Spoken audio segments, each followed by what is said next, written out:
Okay, good morning. My name is Efley Howe.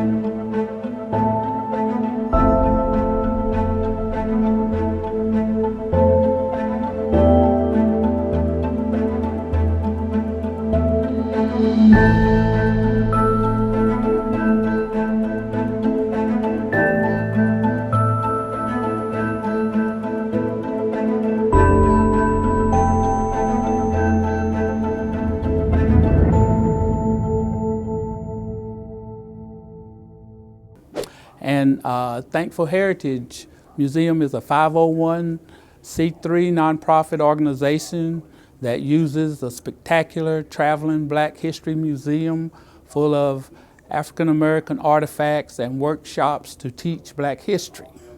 Touring the museum is like taking a trip down memory lane for the seniors and an opportunity for the youth to see many of the things that their parents, grandparents, and teachers have taught them about. This is truly an experience that everyone will remember forever. And we were founded in 1993, so we just passed our 30th year. And so we have a number of exhibits. We have the history of our museum, which is on our website. We also, the history of the artwork, but we also have an Aunt Jemima, the largest Aunt Jemima collection in the world. And now today we are featuring our Ebony and Jet collection. So thank you all for coming for the tour, and let's begin.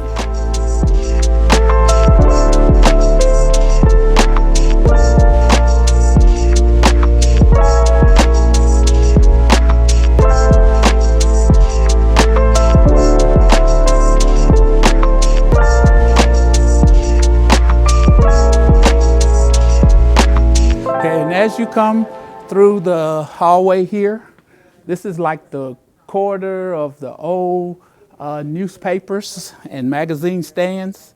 And on the first two sides are the history.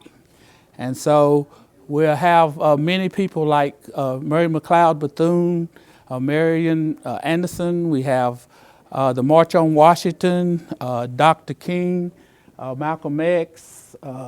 We have just a lot of the Blacks who were the first in our generation to be featured on magazines.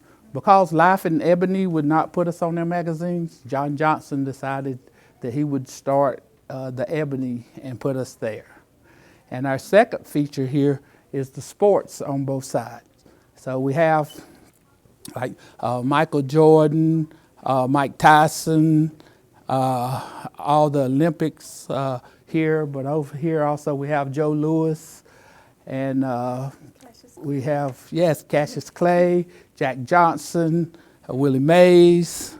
And so it's just wonderful to be able to have that memory and to be able to see these magazines. And so then we come to the next part. This is the entertainment.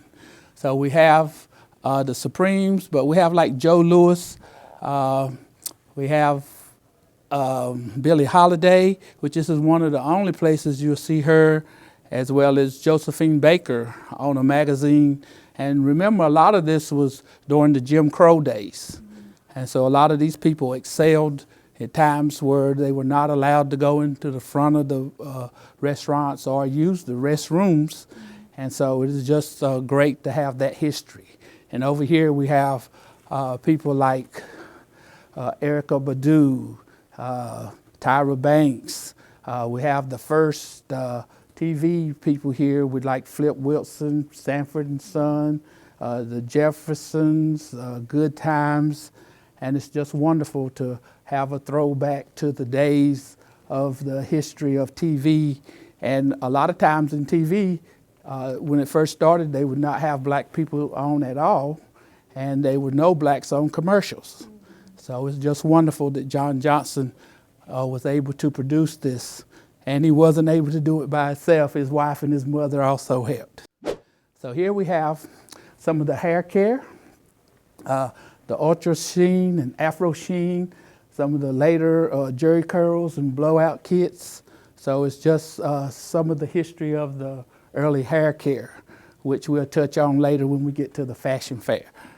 And across from that, we have the books, which we have LaRon Bennett Jr.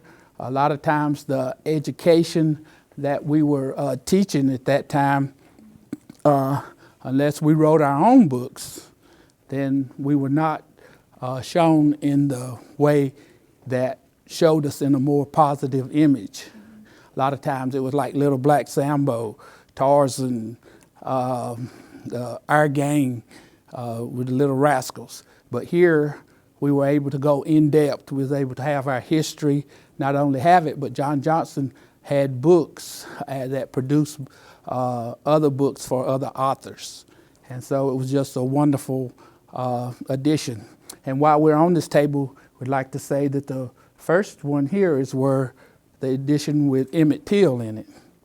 And so the one with Emmett Till is probably one they say made Johnson Publishing famous, because that image of him after he died, it shook the whole world. And so that is a very important one. And then beside it is Ebony Jr., and that was the magazine they had after Ebony and Jet for the young kids. And so now we're at the center part. So now we're at the part that I'd like to call the center stage. Here we have first issues. We have the first issue of Negro Digest, which started in 1942. And John Johnson, because he worked for a man in Chicago who had an insurance company, he would go and research what black people were doing and read papers. So he sort of had a digest of what they did, sort of like Reader's Digest. And so then he put it together in 1942, November, and he came out with that magazine, Negro Digest. But although he had the ability to do it, he didn't have the money for the postage. So his mother loaned him $500 to get the postage. And with that, she had to take and give her, use it for collateral for the bank, because the banks would not allow black people to borrow money without collateral. And so with that, he took that $500, and by the time he died in 2005, he was worth over $600 million. And so he started Negro Digest in 1942. He started Ebony, which would be like a Life right after World War II, in 1945, November the 1st. And the November 1st edition sold last year, 2023, on eBay for $1,600. And so after that, then in 1951, he started Jet magazine. But before we get to Jet, his wife named the magazine Ebony after the strong African wood. And so with that history there, you know, they just started putting us into the magazines, which you will see more of when we get to the 40s and 50s.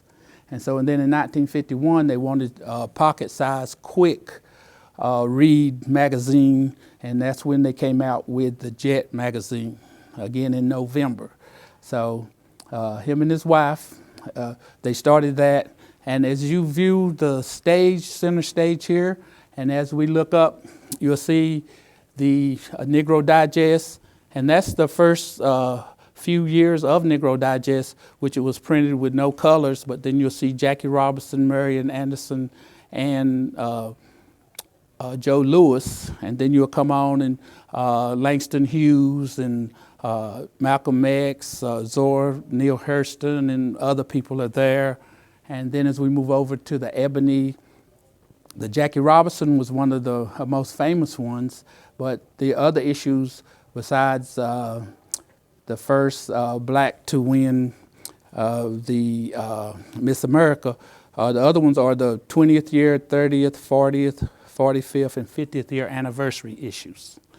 And then as we come to the center with John Johnson, his book, Succeeding Against the Odds, is excellent. And as you view that, that was when he died, and then his the Jet also when he died. But also the issue you see here of the Black Christ, that was an issue that really rocked everyone, because a lot of times people just said Christ was white. But then whenever he came out with the issue of the Black Christ, it just really changed, and people said, well, hey, they were from Africa, they were in Africa, and it's hard all the time, you know. So people had an opportunity to start debating and thinking, because magazines were like the internet is today. It was where the family got to look at different things, and you got to discuss different issues with people. And so that was a wonderful way that the family could actually see and talk about issues. But right up under the two on the bottom, you'll see the last big ebony and the first small ebony. And so this was a part of the transition. Ebony went from large to small, Jet went from small to large. So these are issues. So now we get to the Jet side. And in the Jets, we have the first issue here, but then also on the top, Jet started November 51. We have the complete month of November, and then we have the complete month of December up under that. So we have the first year of Jet. And the issue now is online on eBay for $29.99 by now, but nobody's bought it over the last 6 months. I don't think they will, but it is a high-priced magazine that most people don't see. But then also, when you see that and think about Ebony, Ebony was once a month. Jet was every week. So there's 52 issues of the Jet for the year. And so when you look here, you'll see a lot of people like a young Aretha Franklin, and there's also Halase, you'll see Frederick Douglass, and the civil rights, all the civil rights with Emmett Till and all the Greensboro and March on Washington and Selma March is in the Jets and Ebony magazines. And then the last one is the Fashion Fair. In 1958, his wife, Eunice, she started the Fashion Fair because there was no blacks on the runway. There was no black models in any of the magazines. There was no black models on TV showing clothes. So she said, we're going to change that. So she went to Europe and she spent $1 million to get all the best designer clothes. And then they would go eventually to 50 cities and they would tour. And for 50 years, they showed beautiful black women, and they had to do a hair care line, or had to do the cosmetics, because there was no cosmetics for black women at that time. So that's where the Ebony Fashion Fair cosmetics come from. So we have that there, and we'll come back and hit that a little bit later here. And so now we'll move to the left side.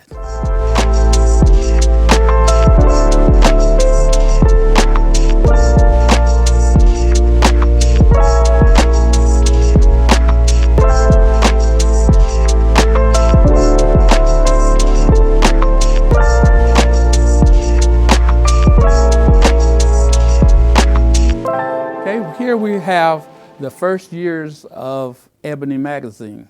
So we had 1945, the first issue in the case, but here we have the second issue. And so this is December 1945, and we have a model here, but then we have a Duke Ellington, and this is one of the first places that you'll see Duke Ellington, a young Duke Ellington in 1946. And then we have a scientist here in February of 1946.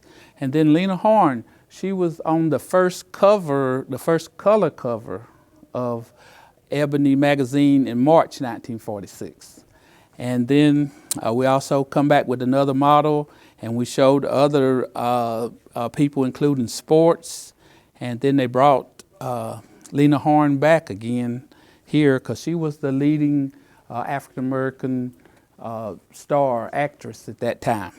And we also have here a lot of other stars, and Ebony was just great because they showed so much. They showed entertainment, but they showed politics, but they also showed some sports.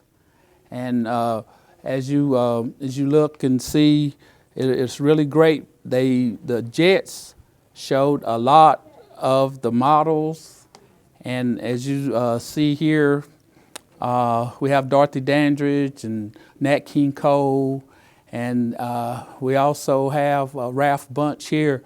He was the first black to win the Nobel Peace Prize, and it was just great to see all of our people here, and it was something in the Jets that you could just read real quick and go through and see a lot, and then move forward. And then with the Ebony for the 50s, they had the early movie stars here and the military and Dorothy Dandridge. And it was just wonderful to see the covers and finally see our people in color and looking beautiful and doing positive things. So now we get to the 60s, and as the civil rights movement moved on, you would see that more, and you would find out more about what was going on in each city with the Jim Crow signs. And again, we go back to the Ebonies, which were large and beautiful, and the March on Washington in the 60s. And we'll just move on from the 60s to the 70s. And in the 60s, we started picking up black power, and started changing from Negroes to the Black Power movement, and we started having afros. And so as we come down, you're going to see more of that, as well as some of the movies, early movies.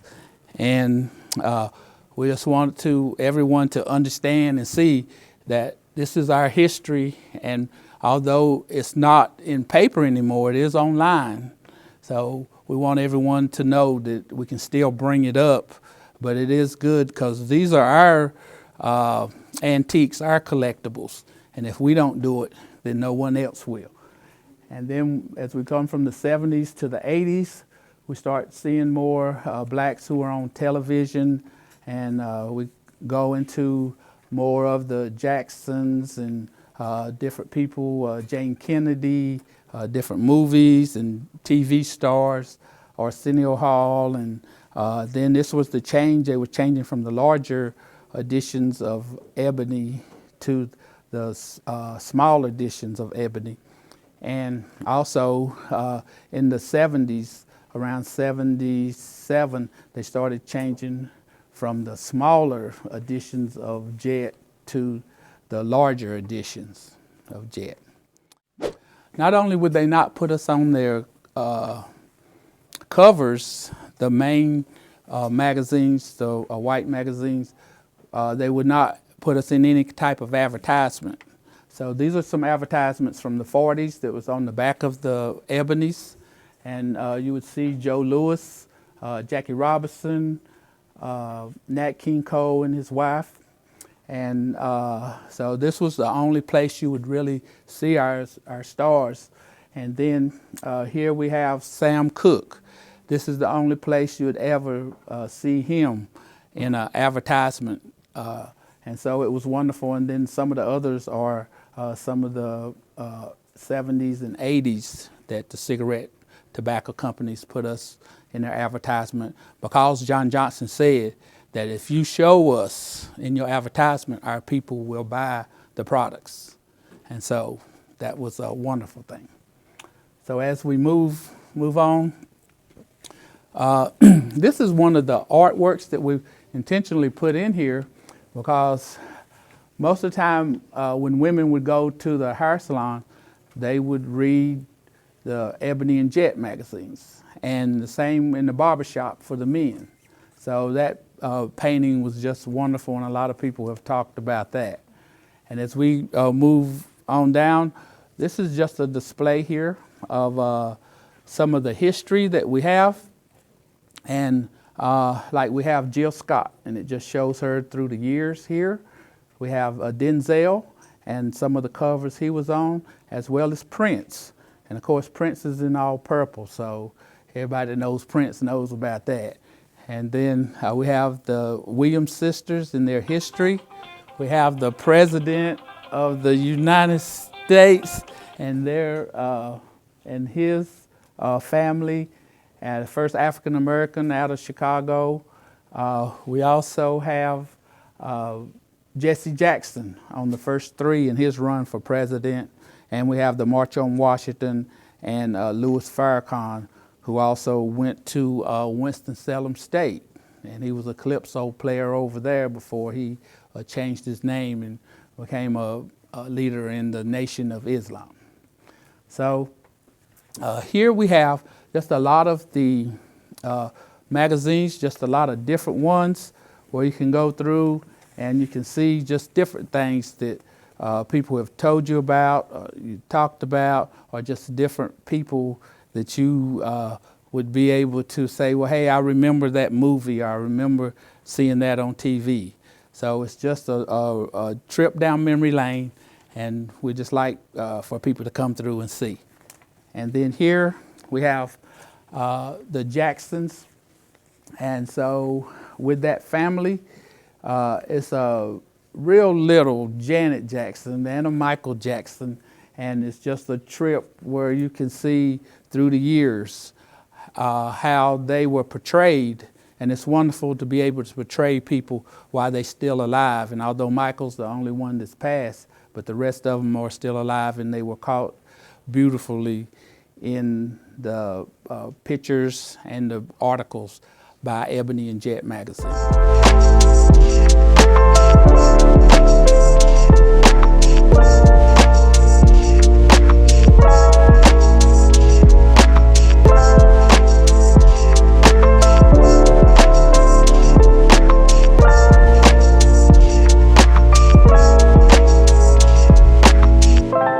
Okay, now we have the 90s.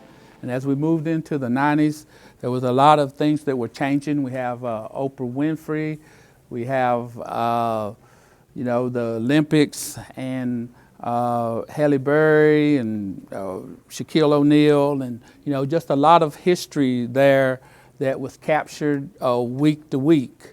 And so we'd just like everyone to know, with the Lion King and all the history there. It's always something that can be debated and be talked about. I like this one, I don't like that one. Her hair looked like this, or what she was dressed in, looked like that. So Ebony and Jet was an opportunity for people to see us and for us to be able to be connected with our history. And then as we come down to the Ebonies, then it's just wonderful to see people like Dorothy Dandridge with Halle Berry, trying to portray her, and Vanessa Williams after she won the Miss America, and Denzel, a young Denzel as he started his career and coming up. So it's just a throwback to those days and times. And before we get to the 2000s, I'd like to just stop right here and touch on something. A lot of men, they would say, okay, they wanted to read the Jets, but the first thing a lot of them did was they would go to the center page to see the beauty of the week. So this features some of the beauties of the week. And what was great about this, the black models were not shown in any of the movies before Jet, and that was like in the 50s. But they allowed a lot of black women to show their face and their figure in a positive image, as well as it told who they were, what city they were from. And it was just a great opportunity for a lot of young women who were in college, who wanted to be models, to get some exposure. So as we move on to the 2000s, we have a lot more is, and I guess the thing about our history with Ebony and Jet, especially Jet, it shows when people pass, and it'll have their history, and they live from this time to that time. But also all the new stars that were coming up, the hip hop stars, they were here. It also showed, Destiny Child and Shantae and some even more TV programs in the 2000s. And so that's why it's so important.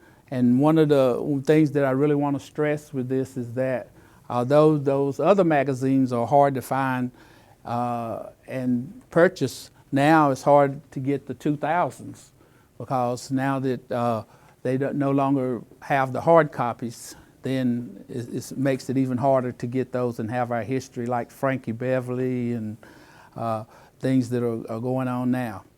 And so this is another stand up here with the Jacksons. And I did this one, just basically for the history to show Michael through the years, as well as the program, the movie that came on about him. But then we have Reby, Jackie, Tito, Jermaine, LaToya, and the family, as well as Janet and her many different facial changes and how she changed things. And as we get to the last panel of Jets and Ebony's, then we have just a few, because after 2010, they stopped really doing them that much. 2014 was the last year that the Jets were produced. And then they start making some special features of the Ebony that would come out. So this will increase a little bit, but it won't increase much as we get some of the other issues to go here, because they just were not able to produce them after 2014. So that pretty much concludes that. And as we move to this part here, we want to talk a little bit about our music, the music industry, because if there was a song that came out and everybody loved it, there's never been a lot of real African-American radio stations. Until Soul Train came, you only had American Bandstand. But with our music, they always had in the Jets, they had the top 10 gospel, the top 10 jazz, where Joe Coltrane would be found. But they had the music, and it showed, the top songs of that week. And it would go on and be changed, and you would see more pictures here. But this was a place you could always go and find out what the top songs were, what the top albums were. And it was just a wonderful place to go and get that. And as we move to this part, one of the most amazing things, and before we go into the part about the local people in the county and state who were in Ebony and Jet, before we go to that, what they used to do in the Ebony magazines, they would take in the middle and they would show the great kings of Africa, kings and queens. And so this was the only place and the first place that they showed the kings of Africa, the pharaohs, as people of color. Because a lot of times in the movies, they would show people who were European instead of African. And here you would get to have the history. You would get to feel the power of stories that teachers would tell you about, but they would not tell you that Hannibal was a black man who fought the Roman Empire. They would not tell you about Nefertiti and Akhenaten, King Tut's parents there. And this was just a wonderful way of communicating and showing Shaka Zulu, who fought the English Empire. Also, the richest man in the world here, who Madam Musu, who went and He was till this day still the richest person ever to walk this earth, and he changed the currency of all the countries everywhere he went because he carried that much gold with him. So this was just a wonderful way of showing our history, and people could have it and just read it for themselves and interpret it. So we thank them for doing that. So now we'll go to our local people.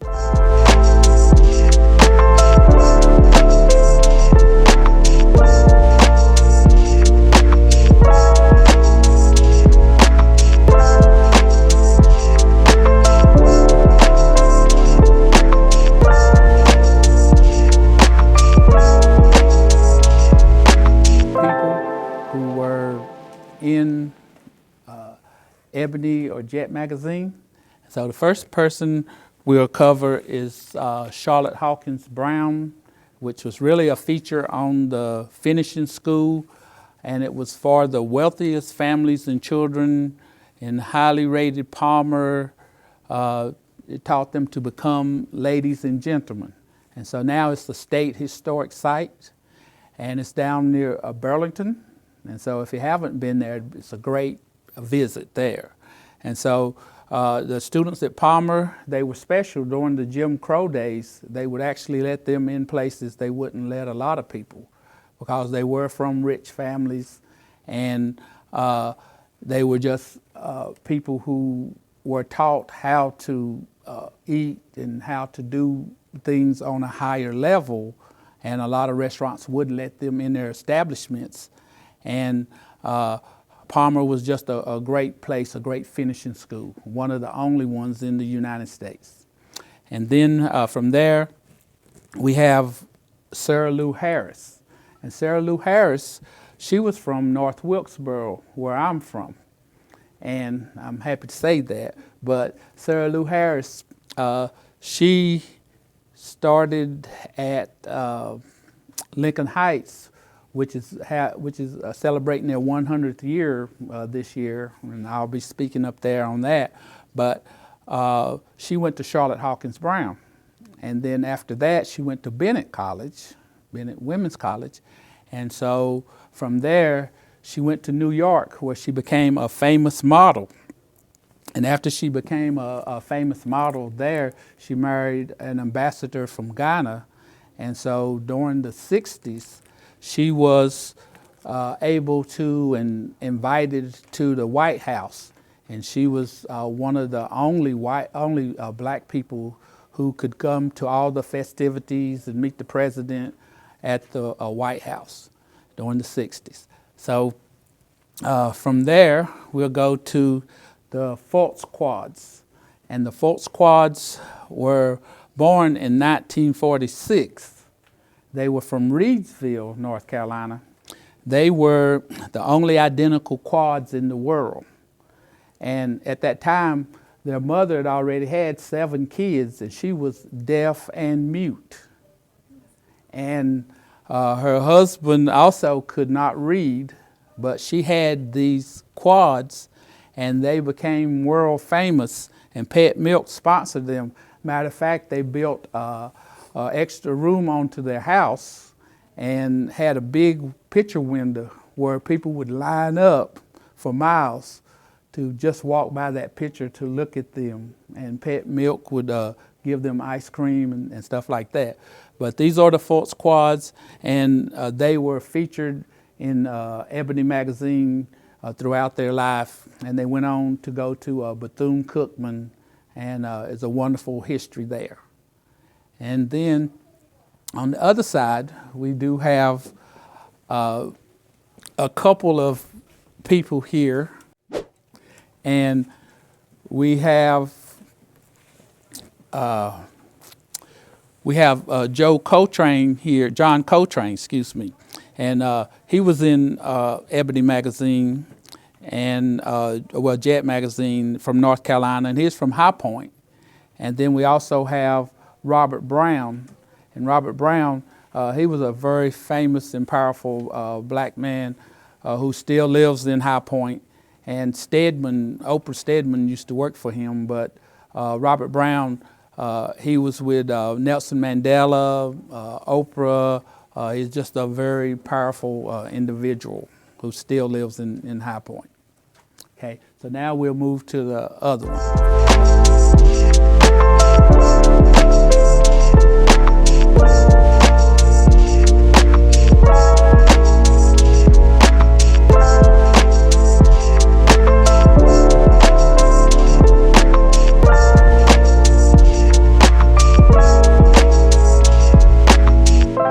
Final panels of local people. We have Roberta Flatt here. She was born in Black Mountain, I guess near Asheville, and she became one of the most famous singers in America. And as famous singers, we come to Fantasia here. And so Fantasia has been a great representative of our people. And she is from High Point, and she was in the play Color Purple, and now she's in the also the movie of Color Purple. And so it's just wonderful that Fantasia, with what she's been through, that a lot of people have been able to see and follow her. The Black Panthers, which started after Malcolm X was assassinated in 1965, they went around with Betty and they were her bodyguards. But the Black Panthers were featured in Jet magazine as well as Ebony.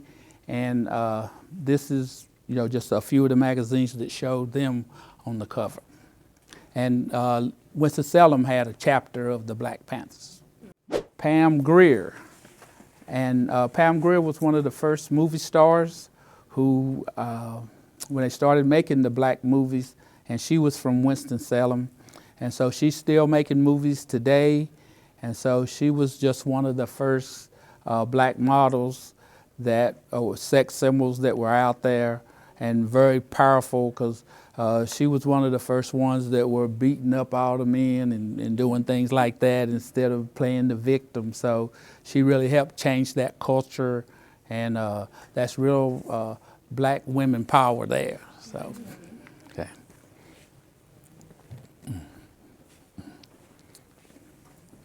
So now we have Michael Jordan. And so they showed Michael Jordan a lot in the Ebonies and the Jets, him and his mother, him and his father, and so his basketball career. And so this just shows a few of the issues there with Michael, who went to Wilmington in high school and then University of North Carolina. So it's just a lot of history there with Michael Jordan. And of course the Charlotte Hornets. And so here we have the special issues of Ebony magazine. And Ebony was great for doing a lot of special issues. Blacks in the Money Crunch, the Black Soldiers, the New Generation, Negro Youth, Black on Black Crime. And so these are just some of the issues, special issues that they had.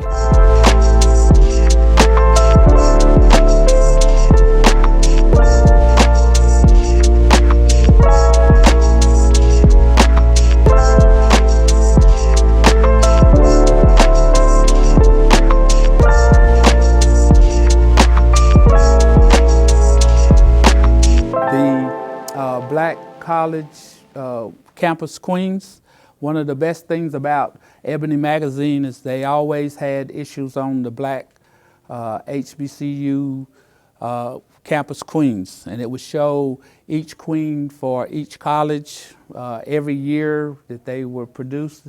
They would show the bands, and it was just a wonderful way of individually showing each and every college that really housed our people, because during that time, the early issues, they would not allow blacks to go to white universities. And that's where we were able to nurture and teach and show the rich history that we have. So this is another part of Ebony that showed our history and let so many people shine. So coming to the end of our tour, and with this part here, we have the children, the black family, but the main thing was Ebony showed us as little children, because if you have the opportunity as a child to learn from your parents, your grandparents, and your teachers, then what you learn, then you're able to go out and tell other people. So this was a wonderful place that you could pick up a magazine and you would see someone as a child that looked like you. And it was just great here that they would talk about the needs of the kids. And with that, I'd just like to say thanks to everyone who took the tour, and we appreciate it. And we appreciate High Point Museum allowing the Thankful Heritage Museum to come here for the month of February. And it's just a wonderful opportunity for us to actually take people down the memory lane, a trip down memory lane, and an opportunity for the youth to see many of the things their parents, teachers, and grandparents have told them about. And for the seniors, it really is a place that they can come in here during this month, and we plan to take this across the state first, and then we'll take it to other states. But it's an opportunity where you can come and have a flood of memories and conversations with your friends, your family, your church members, and we ask people to please, have their organizations to come and see this exhibit. Thank you.